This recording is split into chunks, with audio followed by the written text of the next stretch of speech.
देखिए बता रहे भगवान, ये है 15वें अध्याय का 14वां श्लोक। मैं ही सब प्राणियों के शरीर में स्थित हुआ वैष्णवर अग्नि रूप होकर प्राण और अपान से युक्त हुआ 4 प्रकार के अन्न को पचाता हूँ। भगवान कहते हैं कि मैं ही वैष्णवर अग्नि, जो शरीर के अंदर जो आग होती है तो उसको कहते हैं वैश्वानर अग्नि। कहते वो रूप में मैं ही होकर के जो प्राण और पान से युक्त हुआ 4 प्रकार के अन्न को पचाता हूँ। जो प्राण और पान माने हमारा शरीर कैसा है, अन्न कोश, तो अन्न की इसमें आवश्यकता होती। प्राण माने होता है ऊपर की ओर जाने वाला, और अपान माने होता है नीचे संभाल के रखने वाला, नीचे साथ जाती है ऊपर आती है, इसी को क्या कहते हैं, श्वास। तो श्वास को चलाने वाला अन्न अगर ना हो शरीर में तो श्वास चल नहीं पाएगी। तो इसलिए भगवान कहते हैं उसको मैं अन्न को पचाता हूँ, जिससे उसको शक्ति मिलती है। सब प्रकार के भोजन का पाचन भगवान की शक्ति के द्वारा ही होता है। भगवान की कृपा ना हो तो भगवान कहते कैसे पचे, बताओ। कितने लोग देखो खाते तो उल्टी हो जाती है, हजम नहीं होता है।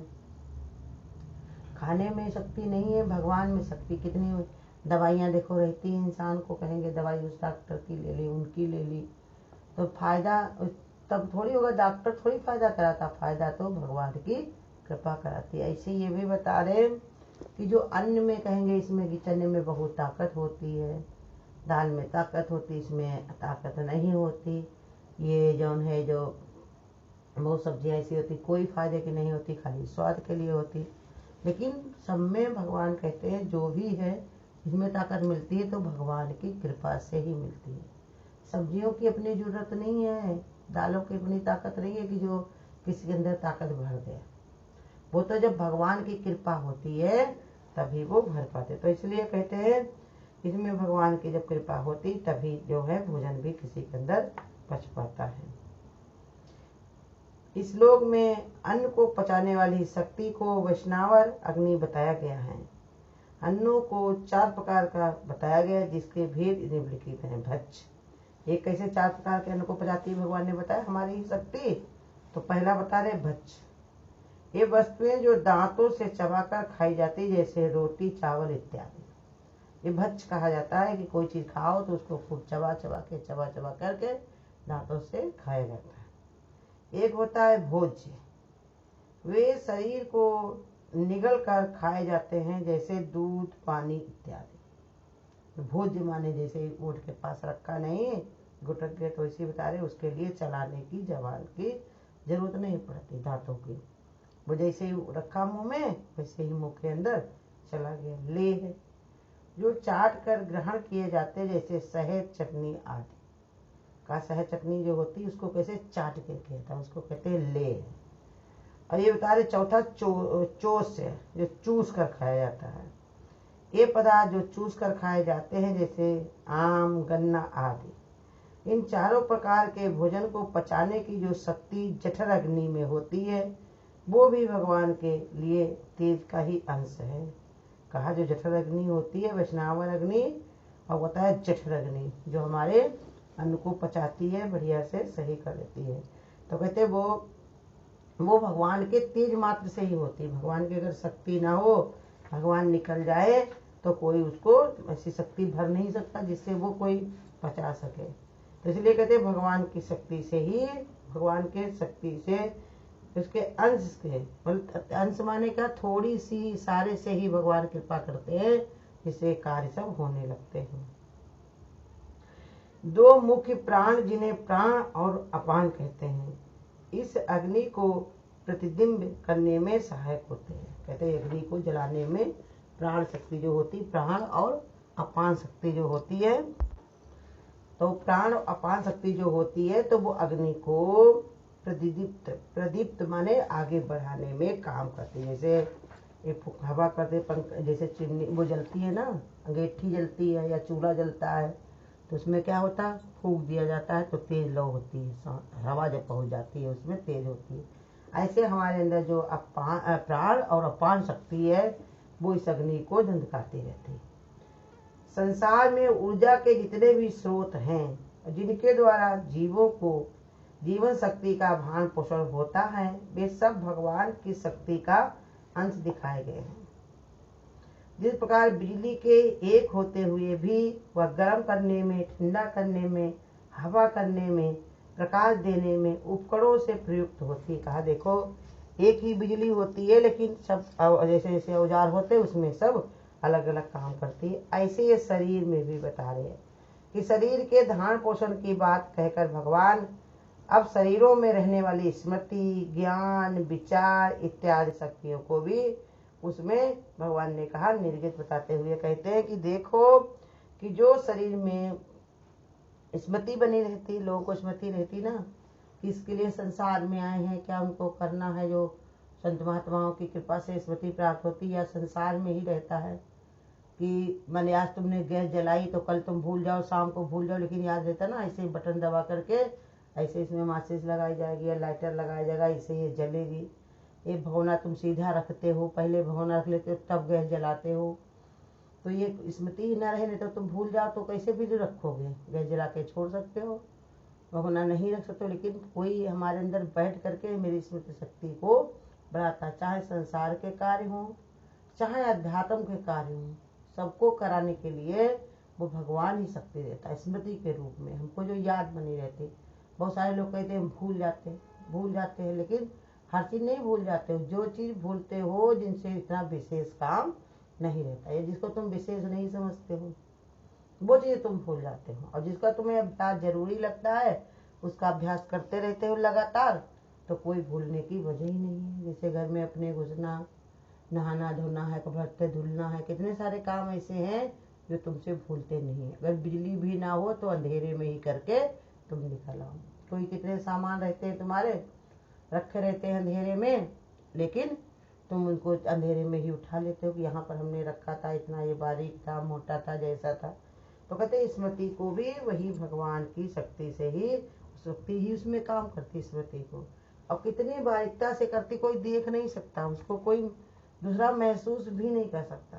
पड़ोस में ही तुम्हारे वो लेटा रहेगा, बैठा रहेगा, बात करता रहेगा, लेकिन तुम्हारे अंदर क्या याद है, तुम किसको याद कर रहे हो, तुम क्या करने वाले हो, आगे क्या करने का तुम प्लान बना रहे हो, वो कोई दूसरा नहीं जान पाता। और संत महात्मा को अपनी स्मृति याद आती है कि हमने मनुष्य शरीर क्यों रखा है, हम बार बार आकर के यहाँ कैसे फंस जाते हैं। जैसे हमारे गुरु को देख लो, गुरु को सब याद था हमारे कि शादी करने में कितने झंझट हैं, लड़के बच्चे पैदा करने में कितनी परेशानियां हैं, और ये संसार के जो व्यापार है इनमें सब कितनी समस्या। तो उन्होंने अपना एक देह बनाया, न शादी की न लड़के बच्चे पैदा किए, बढ़िया भगवान की भक्ति में ही चित्त को लगाया, सत्संग भजन से अपने को उद्धार कर लिया। अपना जब उद्धार किया तो कितने लोगों का उद्धार अपने साथ ही उन्होंने निश्चित कर दिया। और हम लोगों को भी रोज गुरु ही सिखाते हैं कि हम अगर गुरु के वचनों पे चलते रहे तो उद्धार हमारा निश्चित है, क्योंकि हमारा अपने आप सब कार्य हो रहा है। ये भगवान ने बताया जो भी कार्य हो रहा है सब अपने आप हो रहा, प्रकृति अपने आप सारे काम कर रही है। बस क्या है, हमको अपनी स्मृति बनी रहनी चाहिए, क्या कि हम जिस कार्य कर रहे हैं वही कार्य करें भगवान के लिए, भगवान के पाने के लिए, भगवान के लिए ही आए हैं, और भगवान के संसार में ही रह रहे हैं, और भगवान ही इस रूप में सब लोग हैं, भगवान ही हमारे इर्द गिर्द सब जगह वही विद्यमान है। तो स्मृति ये हमारी हमेशा बड़ी होनी चाहिए। ज्ञान, अगर ज्ञान में भी भगवान की शक्ति भरता है तभी तो इंसान को ज्ञान हो जाता है, हर चीज की समझ आ जाती है। स्मृति माने याद बन जाती, ज्ञान माने करने का अभ्यास। जो तुम करते हो वो भूल जाओगे तो कैसे कर पाओ बताओ। जैसे भी बताया ना, गैस जलाना है, अगर ना आता हो तुम भूल जाओ हमेशा, तो किससे कब तक पूछते रहोगे। भगवान ने बताया अभी तुम जैसे खाना पीना में सब्जियों में कितना नमक पड़ना है, कितना क्या करना है, सब चीजें जो है तुम याद रहती तभी तो कर पाते हो, अगर याद न रहे तो कैसे कर पाओगे। तो ऐसे ही संत महात्मा लोग भी अपने जीवन के में अपने ज्ञान को उनको भगवान उजागर कर देते हैं। देखो प्रहलाद को ये ज्ञान ही तो हो गया था कि भगवान कहीं नहीं कहाँ नहीं रक्षा कर सकते हैं। कुम्हारिन के आबा में जो घड़ा लगा हुआ था उसमें भी बिल्ली के बच्चों की भगवान ने रक्षा की, तभी तो उनके अंदर ज्ञान हो गया, समझ हो गई कि मारने वाला भी भगवान, बचाने वाला भी भगवान। तो ये स्मृति भी भगवान की कृपा से ही होती, भगवान की शक्ति से होती। ज्ञान ज्ञान भी भगवान की ही शक्ति से होता है। भगवान चाहता है तो गूंगे को भी ऐसा ज्ञान दे दे, बोलने की जरूरत नहीं, उस सब काम उसका बिना बोले हो जाता है। जिसके पास आंखें नहीं है उसको भी इसी सूझ वाली आंख दे दे, जिससे वो सब गुरु कहते निहार सकता है। जब हुई आंखें बंद तो मिला पूरा परमा आनंद। देखी झूम झूम झांकिया जहान की, जर्रे जर्रे में है झांकी भगवान की, किसी सूझ वाली आंख ने पहचान ली। उसको फिर भगवान ने बताया, ऐसे उसको स्मृति बनी रहती है। कहा उसको अंदर ज्ञान और विचार शक्ति। रोज गुरु हमारे सिखाते हैं कि विचार कर विचार भी सुख है। तुम्हारे विचारों में ही सुख पड़ा है। जब तुम्हारे अच्छे विचार होते हैं, तुम्हारे अनुकूल विचार होते हैं, तो तुमको उसी में सुख दिखाई पड़ता है। ऐसा हो गया वैसा हो गया, कभी सोचा नहीं था कि हमको भगवान ये दे देंगे वो दे देंगे, या उन्होंने हमारा इतना सम्मान किया, इतना हमको माना, हमको इतना समझा। तो ये सब चीज़ें जब तुम्हारे अंदर आती हैं तो सुख मिलता है। अब जहाँ तुम विचार करने लगते हो कि क्या हम ही रह गए थे, भगवान ने हमारे पर कितना सताया, इन्होंने हमको इतना परेशान किया, ये चीज़ मेरे पास नहीं है, वो चीज़ मेरे पास नहीं है, और ऐसे करके अगर तुम सोचने लगते हो तो भगवान ने बताया वही तुम्हारा दुख बन जाता है। तो विचार करने की शक्ति भी जो देता तो भगवान है, लेकिन उत्तम विचार से भगवान मिलते हैं। और भगवान ने कहा जो इसे मलिच्छ वाले विचार रहते, मलिन विचार रहते जिसमें, तो उसमें और इंसान नरक की हो जाता है। एक ही योनि है, इससे इंसान मोक्ष प्राप्त कर सकता है।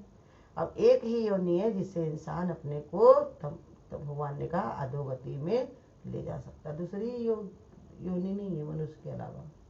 एक ही सीढ़ी तुम्हारे यहाँ लगी हुई जीने की हो चाहे बांस की हो, उसी से तुम चढ़ जाते हो और उसी से ही उतर लेते हो। तो वही समझा रहे भगवान की विचार हमारे होने चाहिए। भगवान ने कहा विचार ऐसे उत्तम जब हमारे अंदर होते हैं तो देह नहीं रहती, भगवान बन जाती है। देह ही का नाश होता है उत्तम विचार से, आत्म दीदार होता है उत्तम विचार से। जब तुम परमात्मा का विचार करते हो कि ऐसी कौन जगह है जहाँ भगवान नहीं है, भगवान तो हर जगह पर हाजरा हजूर है। जब ऐसे विचार तुम्हारे अंदर आते हैं तो भगवान ने कहा तुमको शक्तियाँ बढ़ती हैं। और अगर तुम्हारे अंदर ऐसे विचार नहीं है, कहीं भगवान हमको नहीं देख रहा, हम जो मनमानी वही करें, जैसा हमको भाई वही करे, तो भगवान ने कहा वही शक्ति तुम्हें ले जा करके नीचे की ओर ढकेलती है। तुम्हारे विचार ही तुमको उत्तम बनाते हैं और तुम्हारे विचार ही तुमको निम्न बना देते, छोटे बना देते। अब हमको भगवान ने कहा शक्ति तो मिल रही है, लेकिन हम क्या काम करें। जैसे सूरज निकला है तो चाहे उसमें कोई गीता पढ़े, सत्संग करे, भगवान की भक्ति करे, और चाहे परपंच करे या गाली गलौज करे, लड़ाई दंगा करके अपना ही दिमाग खराब करे। हाई सूरज की कोई गलती नहीं। ऐसे ही भगवान कहते हैं कि जैसे उपकरणों में बिजली जो होती है वो अपना अपना कार्य करती है। बिजली में कोई कमी नहीं है, उसमें कोई कमी नहीं है कि किसी को पंखा चलने दे, हीटर न चलने दे। वो कहती है हमको जिसमें लगा दोगे हम वही कार्य को करने लगे। ऐसे ही जिसके विचार उत्तम होते हैं तो वो उत्तमता की ओर झुकता चला जाता है, और जिसके निम्न होते हैं तो वो नीचे की ओर चला आता है, उसको फिर कोई रोक नहीं पाता। तो इसलिए बता रहे भगवान कि हर तरीके से भगवान ये समझाते हैं कि सब जगह मैं ही विद्यमान हूँ, तो हम ही को देखो, हम ही को समझो। इसलिए भगवान ये समझा रहे कि हम ही प्रकाश देने वाले हैं, सबके अंदर मैं ही विद्यमान हूँ, तुम मेरा ही दीदार करो, मेरी ही शरण में रहो। समय का कुछ भी पता नहीं है, किस घड़ी उठ जाए आप हो जाना। हरिओम। अगर आपको आज की वीडियो अच्छी लगी हो तो वीडियो को लाइक और शेयर करना ना भूलें। आगे की वीडियोस देखने के लिए चैनल को सब्सक्राइब करें और नोटिफिकेशन